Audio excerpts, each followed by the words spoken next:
Joseph de la Capelle, catholique et légitimiste, vous pouvez me joindre au 06 25 85 92 37.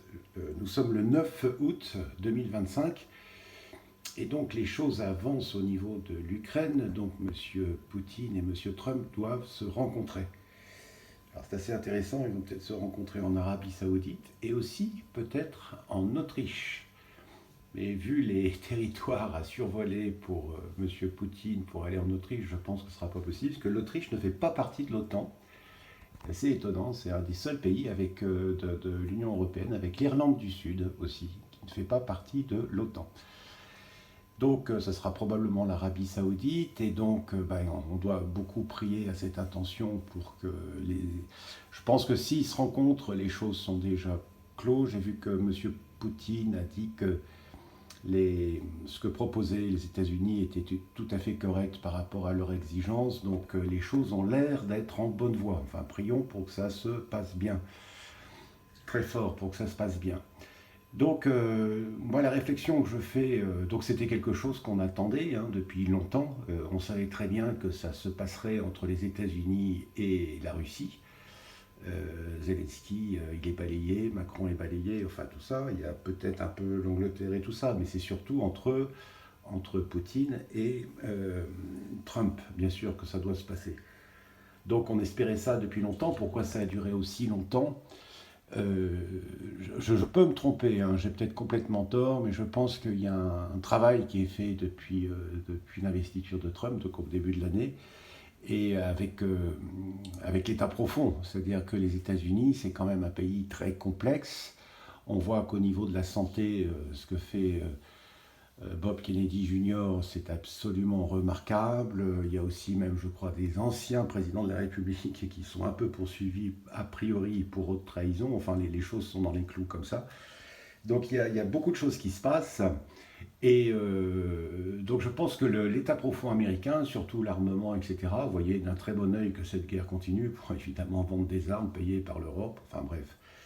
Et donc, si là, il y a une chose qui se passe comme ça veut dire que Donald Trump a réussi à neutraliser, on va dire, un certain niveau de l'État profond. Donc ça, c'est aussi tout à fait positif.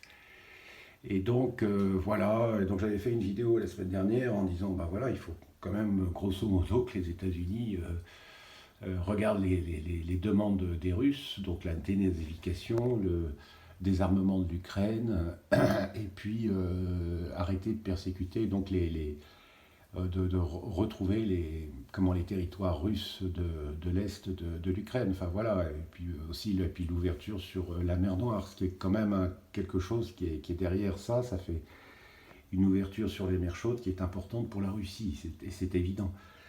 Donc, prions beaucoup à cette intention, espérons que ça se passe bien. Et effectivement, on l'attendait depuis longtemps. Nous, les pauvres gens du peuple qui ne réfléchissent pas, c'était quelque chose qu'on attendait depuis excessivement longtemps. Donc prions à cette intention, que ça se passe bien, et qu'il y ait la paix, tout simplement, la paix en Ukraine avec, je pense, les territoires russes de l'Est qui seront accordés évidemment à la Russie. Et puis voilà, enfin, ils vont se débrouiller, quoi. Mais n'importe comment, on sentait depuis très longtemps que n'importe comment, il fallait quand même accepter les conditions des Russes. Voilà, donc Deo Gracias si ça se passe bien, enfin en tout cas prions bien cette attention. Et voilà, c'est ce que j'avais à dire ce 9 août 2025.